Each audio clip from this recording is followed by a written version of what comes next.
aunque usted no juzgue mucho, le van a juzgar. ¿Estamos de acuerdo en eso? Muy bien, se trata de que Dios no le juzgue.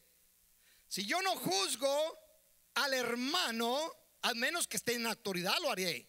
Que Dios me dé la oportunidad. Pero si yo no juzgo al hermano, entonces Dios no me va a juzgar a mí. ¿Quién lo dice? El pastor. No, lo dice Dios, Cristo mismo en persona.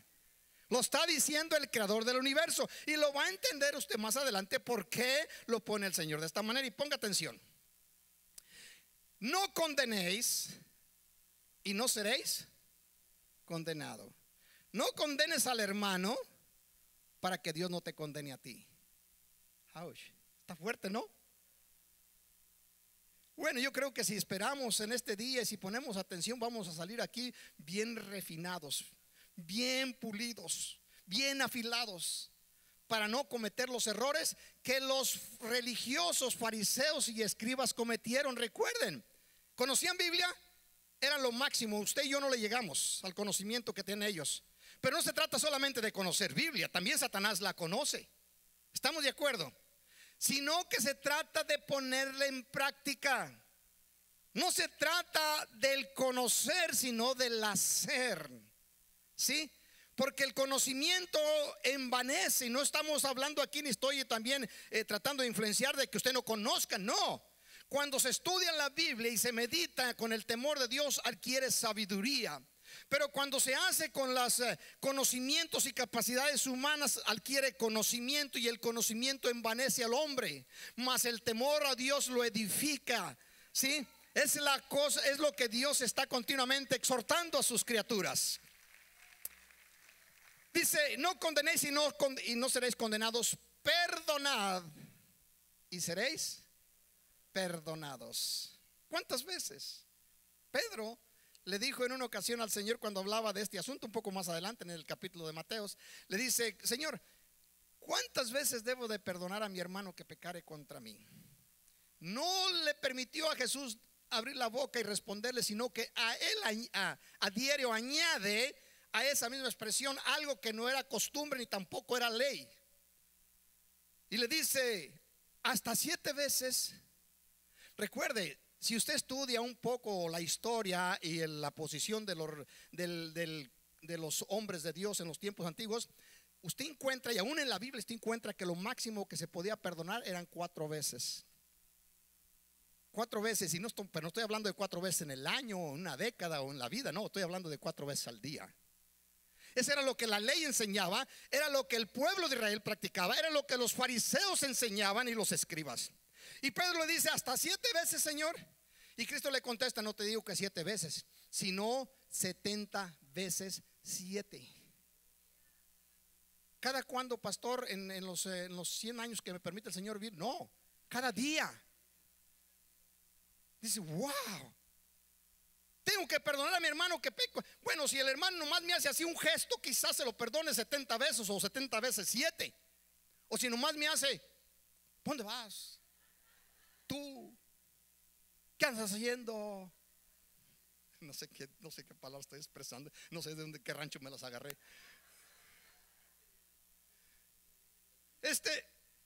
70 veces 7. Ponga atención. Vamos a ver cómo nos dice Romano. ¿Por qué razón? Pero antes de seguir adelante, yo quiero hacerles una pregunta. ¿Cuántos se consideran? Y quiero que no se quede ahí inactivo, ¿verdad? Como los niños en la escuela, cuando íbamos a las clases, teníamos los 5, 6, 7, 8 años. Si uno levantaba la mano, la levantaban todos. Si no lo levantaba uno, la levantaba nadie. No, quiero que conteste a la pregunta. ¿Cuántos se consideran propiedad de Dios? Levante su mano. Fácil, un 60%. Los otros que están allí, el otro 40%, también puede ser propiedad de Dios. Y déjeme decirle que eso es bueno.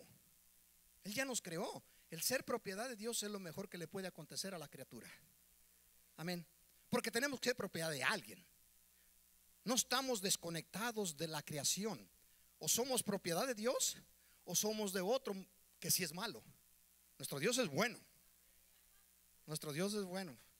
Y qué lindo es cuando uno le pertenece a alguien que es bueno. Amén. Si somos hijos, qué lindo tener unos padres buenos. ¿Sí? So, aunque usted no se considere, pero si se considera cristiano, déjeme decirle, déjeme enfatizarlo. Bíblicamente, si usted reconoció, aceptó a Cristo como Señor, usted se convirtió o vino a ser propiedad de Dios. Pero no se sienta mal, porque ser propiedad del Eterno, del que controla la vida y es dador de la vida, el que la puede extender y el que puede dar eternidad, el que es dueño de todas las cosas. ¿Sabía usted que todo lo que existe en la tierra y en el universo entero no le pertenece a los hombres? Por ahí andan unas personas que andan vendiendo ya terreno en la luna y otros ya quieren vender en Marte. A mí me pueden venir y venderme un estado como Texas en la luna y no se los compro ni por un centavo. Qué ridículo esta gente. Y andan pagando miles y miles de dólares para vender propiedad ya. Pues déjeme decirle, Dios es el dueño de todo. Es el dueño de toda la creación. Y si usted es propiedad de Dios, usted es el hombre o la mujer más feliz del universo. Amén. Así que siéntase contento. Ahora ponga atención. Romanos 14:4. ¿Tú quién eres? Wow. ¿Tú quién eres que juzgas al criado ajeno? ¿Tú quién eres que juzgas al criado ajeno? Siempre le voy al hermano Poncho, pero verdad, tengo la libertad y porque le he dicho ya varias veces y él nunca ha venido a reclamarme, por eso sigo diciendo, verdad, como dicen por allá, al árbol caído se le cae, verdad. Ya se me olvidó lo que le iba a decir. Hermano Poncho, usted es propiedad de Dios, usted es siervo de Dios, usted es criado de Dios, usted es esclavo de Dios. ¿Estamos de acuerdo? Muy bien. Moisés, yo nunca he hablado de Moisés. Si se me echa encima después que salgamos acá, defiéndanme, ¿sí? Porque nunca he hecho nada del hermano Moisés. Hermano Moisés, ¿se considera usted propiedad de Dios? ¿Siervo de Dios? Excelente. Espero que me lo haya dicho de todo corazón. Entonces, si los dos son criados de Dios, propiedad de Dios, no hay absolutamente ninguna razón por la cual usted pueda hablar o juzgar al hermano Moisés o el hermano Moisés a usted, porque le pertenecen a otro Señor. ¿Estamos de acuerdo? Me estoy explicando. ¿Tú quién eres que juzgas al criado ajeno? Cuando usted juzga a otro hermano o a otra hermana, cuando usted la juzga por cosas que posiblemente haya hecho o no haya hecho, en la mayoría de los casos siempre son falsos. La información que la persona tiene que empieza a juzgar, en la mayoría no conoce el asunto, conoce muy poco del asunto y ya fue inflado el asunto. Ya fue acrecentado la información. Y es sorprendente cuando uno escucha un mensaje de alguien con respecto de otra persona, ya para cuando le llega a uno ya viene acrecentándose como un gigante. Y cuando uno lo transmite también uno le infla un poquito, ahí le echa más aire al globo. Y cuando llega a la otra persona, a la última persona, escúcheme, es algo sobrenatural. Porque si en algo tenemos capacidad los seres humanos es de aumentar aquella información, porque como se nos dio no parece lo suficiente jugosa, no suena lo suficiente atractiva. Hay que darle un poquito más.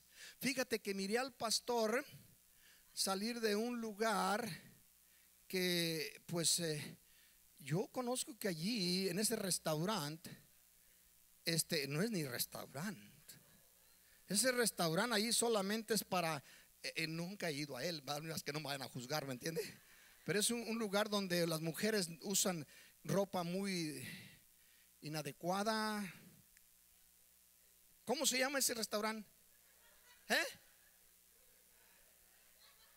Pues cómo le oigo, estoy hablando y la hermana no lo escucho. Pero permítanme. Mujeres descaradas, no, pero el restaurante, ¿cómo se llama? Mujeres descaradas hay por todo el mundo.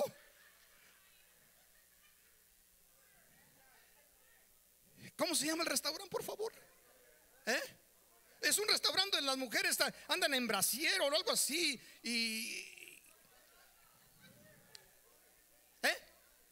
Guris. Buris. Ay, disculpen, eso en inglés está mal. Juris. Juris. Ay, Señor Dios, ¿en qué lío me estoy? Ándele, júzgueme. Júzgueme. Soy criado del Eterno. Amén. Dice, miré al pastor salir del Juris. Y luego dice, pues sí, pero le dice este al otro. Y luego el otro dice, pues sí, pero ¿a qué decíselo a Julano? Ya sabes que Julano es el periódico de la iglesia. ¿Cómo le hacemos? ¿Cómo le hago, Señor? ¿Cómo le hago para, no sé si le dirán, Señor, ¿cómo le hago para decirle? Pues salir de Juris, pero también ahí venden comida. A lo mejor venía el pastor muy hambriento y se metió o en equivocación. No, vámonos poniendo un poquito de pimienta al asunto. Salió el pastor de Juris, pero venía abrazado con una jurística.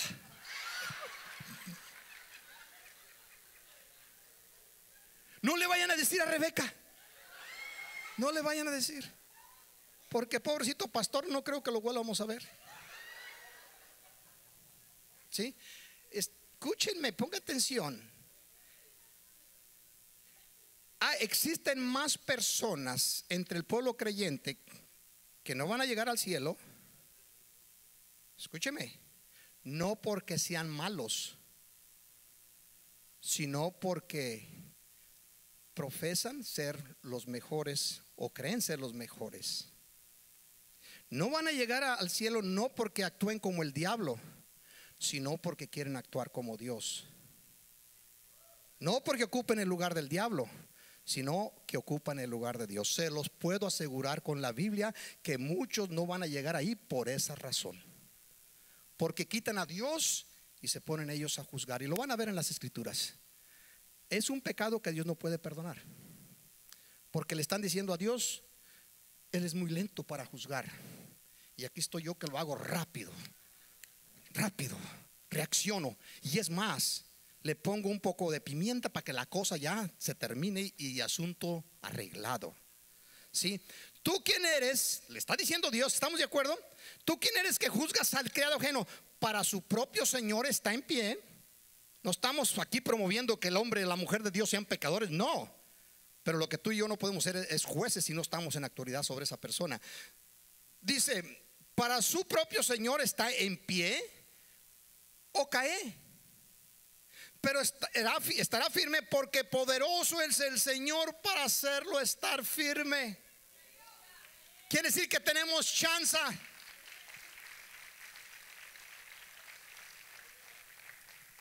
Ahora quiero otro un poco más claro en el asunto. Veamos Romanos capítulo 2 versículo 1, aunque esto ya es un término general. Por eso no tienes disculpa o excusa. Traducción Dios habla hoy. Tú que juzgas a otro, no importa quién seas, al juzgar a otro te condenas a ti mismo. ¿Por qué? Porque al tiempo que juzgas a otra persona, vamos a decir que sí hizo algo incorrecto, vamos a decir que el pastor sí jugó al juris, pero al tiempo que tú juzgas a esa persona, y más cuando es tu autoridad, ya estás frito. Así, qué expresiones, ¿verdad? Ahora sí ven con la espada desenvainada, hermano.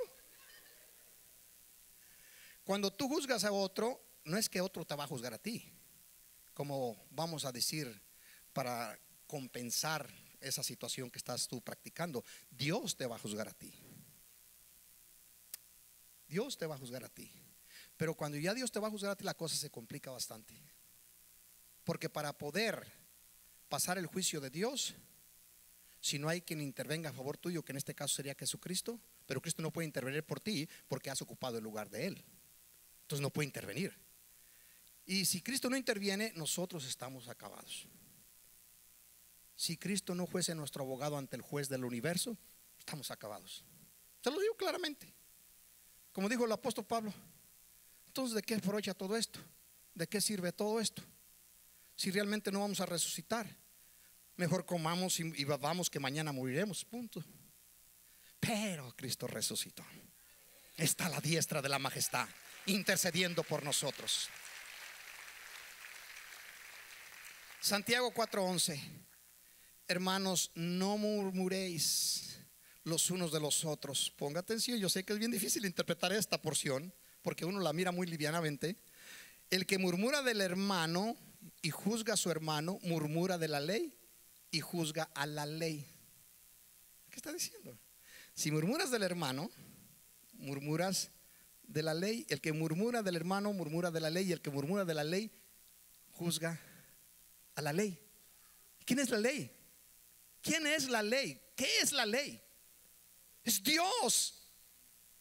Wow. Quiere decir que cuando murmuras del hermano o de la hermana, estás murmurando de Dios. De Dios, sí. Estás diciendo que Dios es eso.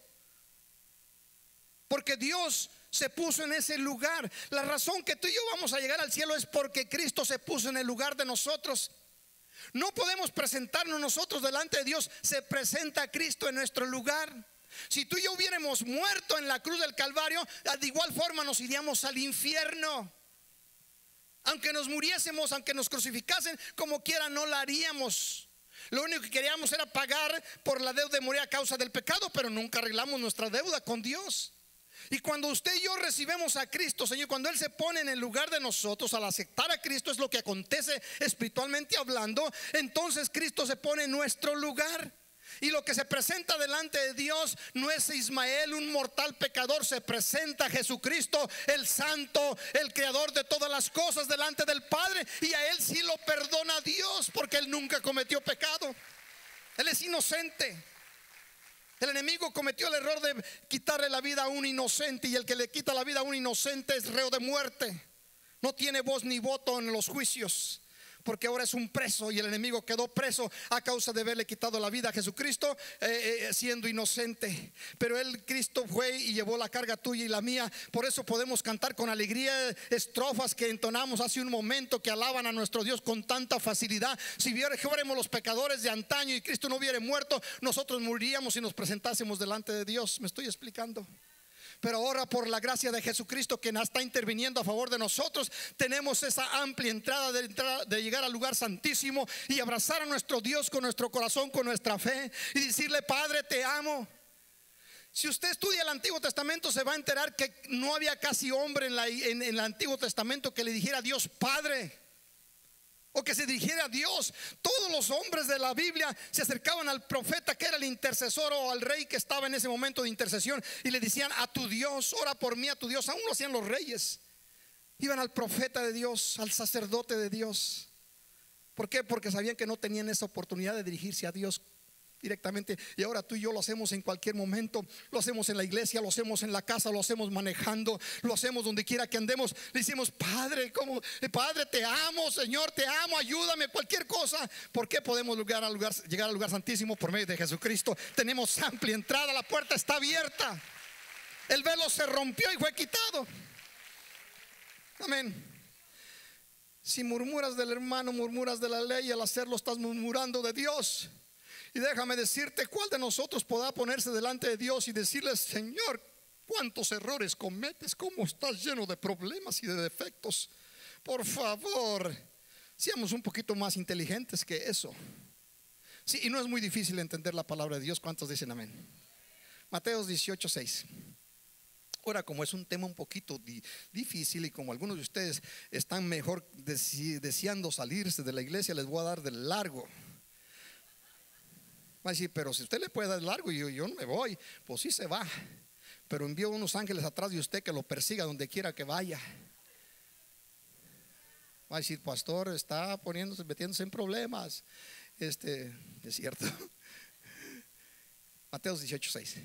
Y cualquiera que haga tropezar a alguno de estos pequeños que creen en mí, mejor le fuera, esto lo dicen los 3 de los discípulos, 3 de los escritores de los evangelios, mejor le fuera que se le colgase al cuello una piedra de molino, de asno, y que se le hundiese en el profundo de la mar.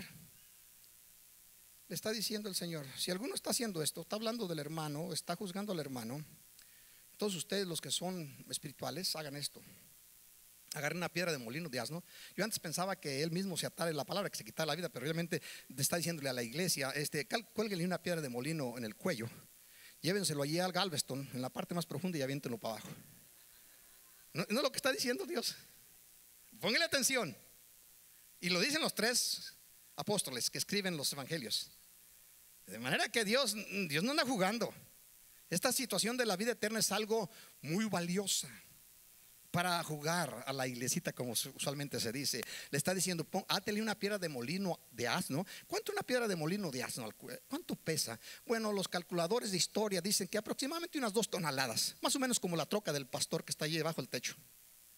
Imagínense, cuélguenle una troca de esas al cuello. Si a mí con que me cuelguen la Biblia del cuello me voy para abajo. ¿Me entiende? Una troca de un peso así. De manera que lo que está diciendo el Señor es muy importante ponerle atención. Y luego dice el versículo 7: hay del mundo por los tropiezos, porque es necesario que vengan tropiezos, pero hay de aquel hombre por quien viene el tropiezo. Un ejemplo: Judas Iscariote. Diga usted Judas Iscariote. Porque había muchos Judas. El nombre de Judas era muy usado en el pueblo de Israel, puesto que él viene de una de las tribus de uno de los patriarcas, de donde viene Cristo, el Mesías. Judas era muy usado. Judas, que significa alabanza. Judas fue un hombre que conocía la Biblia. En cualquier grupo en los tiempos de Jesucristo que se armaba, cualquier, vamos a decir, organización, grupo, organismo, como le quieramos llamar, conjunto de personas, siempre había un líder y había personas, los seguidores.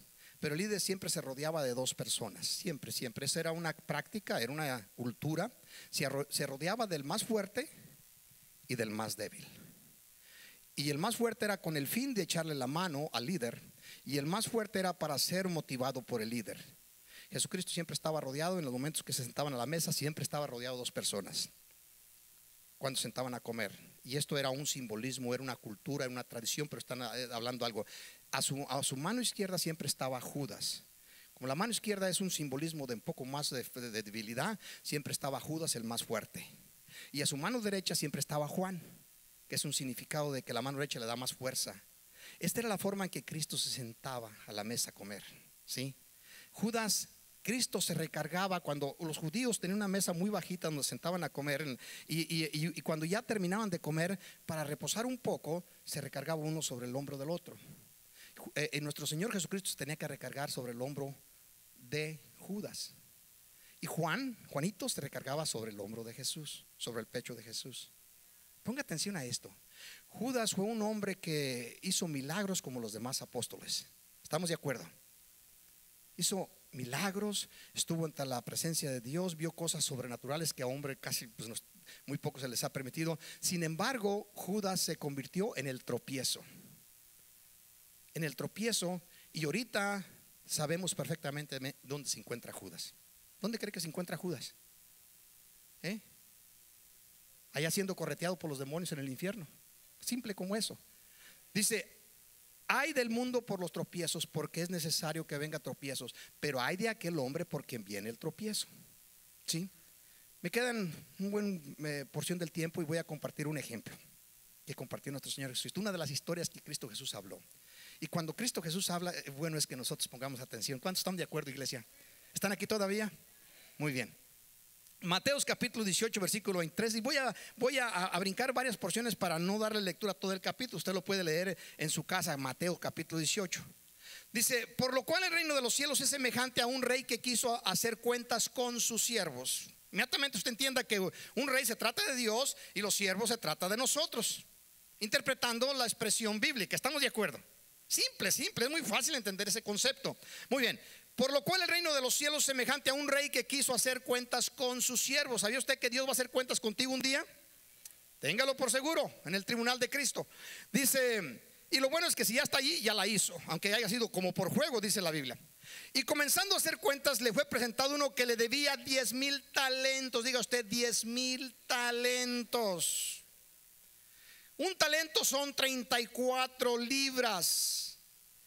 34 kilos. Un talento, 34 kilos. Si usted multiplica 34 kilos por 10,000, ¿cuánto va a ser? Le agregamos al 34, le agregamos 3 ceros. ¿Cuánto va a ser?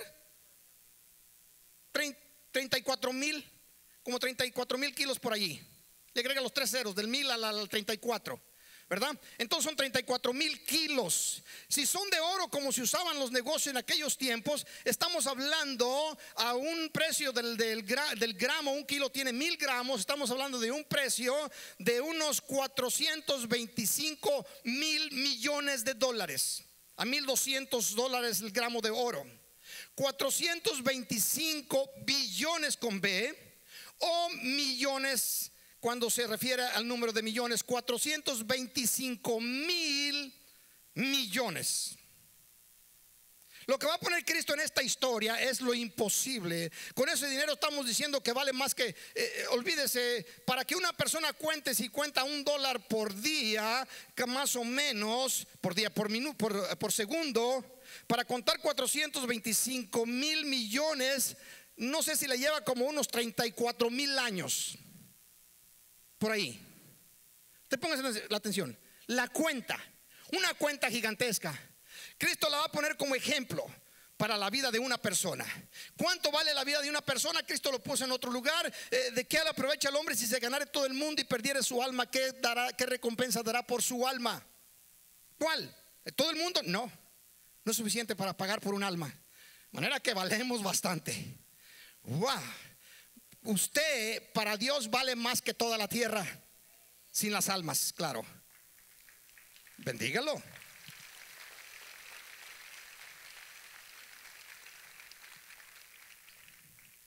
Ahora vamos a ver lo que sigue en el versículo 30 y 27. El Señor de aquel siervo, movido a misericordia, le soltó y le perdonó la deuda. ¿Qué es lo que acontecía? Cuando se presentan delante del rey, el rey le decía: págame. Y le dice: no tengo, Señor, perdóname esta deuda. Imagínese una deuda esa. ¿Quién va a prestar todo ese dinero? Esa cantidad de dinero es unas 7 veces más que todo el dinero que tiene Bill Gates. ¿Entiende? Es mucho dinero, mucho. Y le decía: perdóname, Señor, la deuda. Dice: véndanlo a él y vendan a su familia y quítenle todo lo que tenga y tráigamelo. Pero, Señor, perdóname y te lo voy a pagar todo. ¿Qué le iba a pagar cuando pagaba una deuda de esas? Jamás. ¿Estamos de acuerdo? Jamás. Si no se tiene, pues cómo va a pagar tal cantidad. Posiblemente ni algo, pero pues estaba totalmente endeudado. Eso es lo que Cristo está tratando de transmitirnos. ¿Cómo puede usted pagar por sus pecados? ¿Qué es lo que usted puede hacer para pagar por la deuda? No hay nada que ser humano pueda hacer. Cuando Pedro le es presentado con esta situación y hablan de los ricos que no pueden entrar al reino de los cielos, y le dice Pedro a Jesús: Señor, entonces ¿quién puede ser salvo? Y Cristo le contesta: para los hombres, imposible. Imposible. Lo está diciendo Dios. Pero para Dios todo es posible. Si Dios te da la salvación, eres salvo. Si no te la da, estás muerto. Amén. Entonces veamos, este hombre dice que el rey fue movido a misericordia, así como Jesucristo fue movido a misericordia y nos perdonó. Este rey fue movido a misericordia y dijo: está bien, perdónelo, déjenlo que se vaya libre, no me debe ni un 5.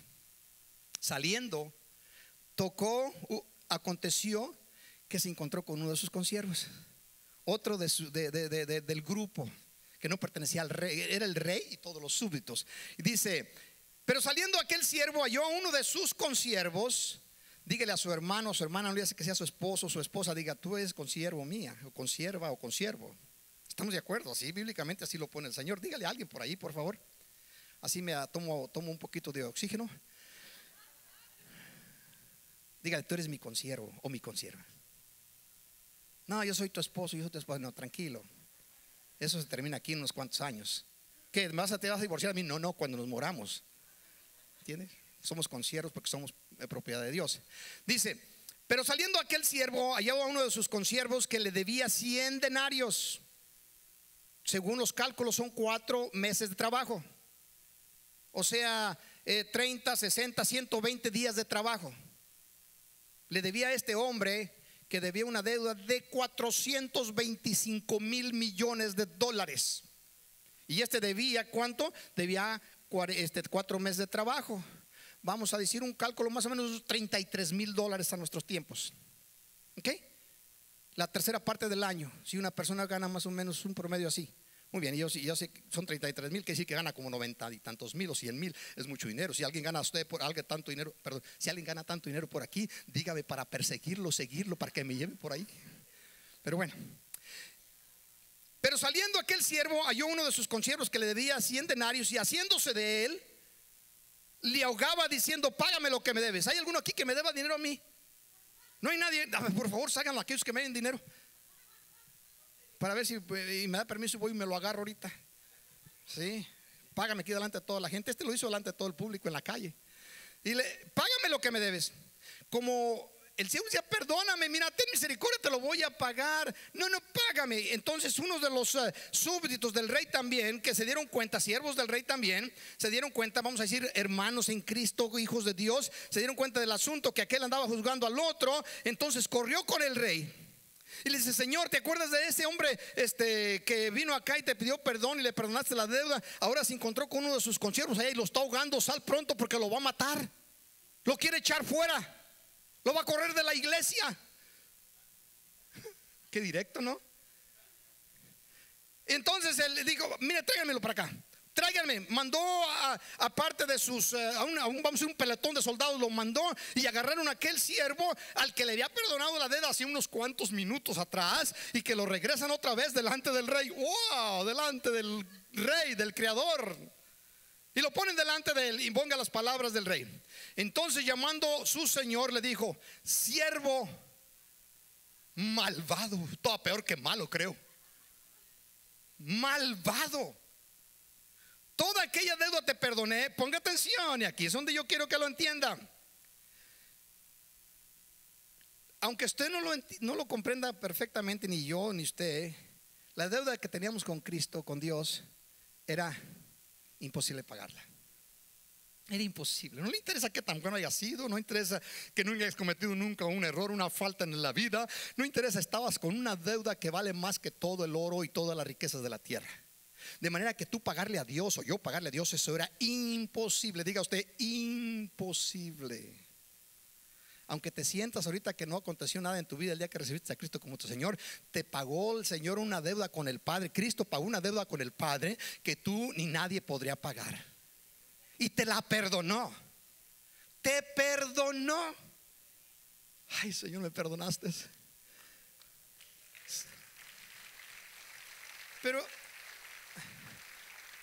Pero como dijeron aquellos cuando estaban hablando: pero yo no soy tan pecador como este. Unos que estaban hablando, que estaba orando para sí mismo: pero yo no soy pecador como este. Yo no he pecado tanto. Algunos de ustedes que gracias a Dios han crecido en la iglesia, yo nunca he tomado, nunca fumé, nunca maldije, nunca anduve persiguiendo por ahí mujeres o hombres, dependiendo si era hombre o mujer. Yo le honraba a mis padres y todo esto. No, pero todo eso está bonito y está bueno. Pero la deuda que te perdonó el Señor no se trata de eso. Se trata de una deuda que tú y yo no podríamos pagar jamás. ¿Estamos de acuerdo, iglesia? La vida que Cristo nos ha dado es una vida totalmente gratis. Por gracia sois salvos por medio de la fe, y esto no es de vosotros, pues es un regalo de Dios, no por obras, para que nadie se gloríe. Le invito a que se ponga de pie y no se sienta mal. Sí, bueno, ahora también, como decían en mi tierra, si le dolió o si le cayó por ahí el saco, es que ahora es importante que usted, ¿verdad?, pida perdón al Señor. Y si alguien viene y le dice: oye, ¿y cómo anda el fulanito? ¿Cómo anda la fulanita? Apártate de mí, Satanás. Así, pastor, de ese tamaño. Cristo lo dijo a Pedro. Y si Cristo lo dijo, ¿qué de mal hay que usted también se lo diga? Apártate de mí, Satanás. Y si es mujer, apártate de mí, Satanasa. O puede decirle diabla, suena más correcto, ¿verdad? Gloria a Dios. Creí que ya me habían apagado el micrófono. Yo le invito a que cierre sus ojos unos momentos. No es mi propósito hacerlo sentir mal, sino revelarle lo que la Biblia nos enseña. Y mi oración es que no vaya a pensar usted diferente, que lo que le aconteció a los escribas y fariseos no puede acontecer en nosotros. No piense que siempre el mal está lejos. También se puede manifestar en nosotros. Desde la caída de Adán hasta nuestros tiempos, hay algo que el hombre persigue ansiosamente, y es el ser como Dios, o el ser Dios. Y eso es lo que afecta, le puedo asegurar, a la mayoría de los cristianos. los afecta. Con un poquito de conocimiento que tengan, empiezan a caer en el engaño y quieren ocupar el lugar de Dios. Le afecta a usted y me afecta a mí. Pero si usted no está en autoridad, guárdese de tal problema. Solamente hay algo que el enemigo no puede sembrar en usted, esta actitud, y es el ser manso y humilde. Manso y humilde. Hoy en este día yo te invito, si en algún momento has cerrado el camino y has fallado sin darte cuenta, la intención posiblemente era buena, pero no el resultado, yo te invito que te levantes y vengas a este altar.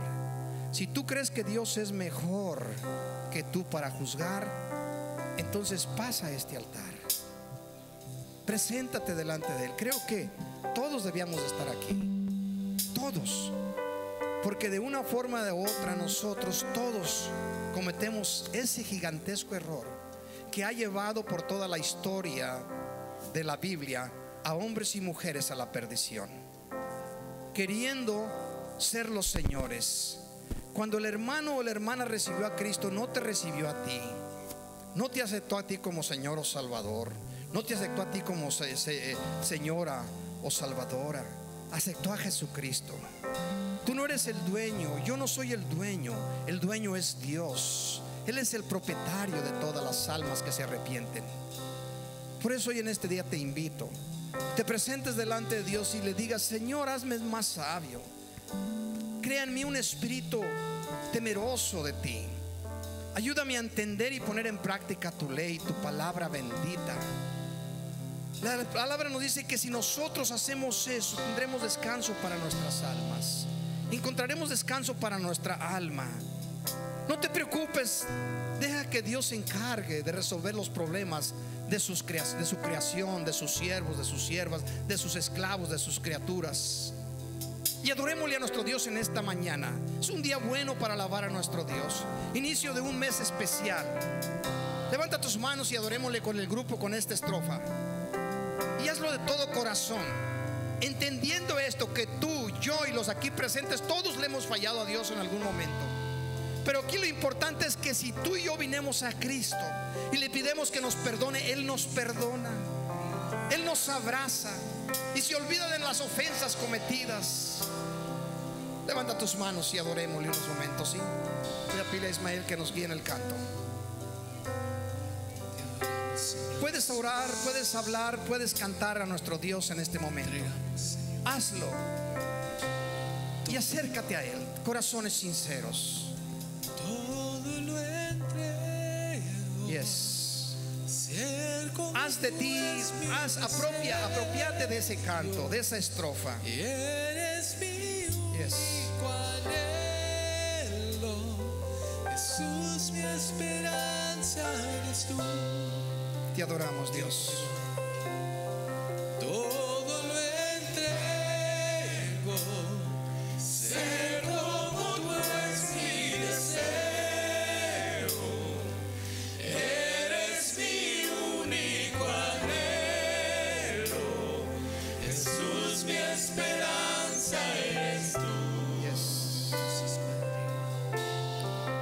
Todo lo entrego. Todo lo entrego, Señor. Ser como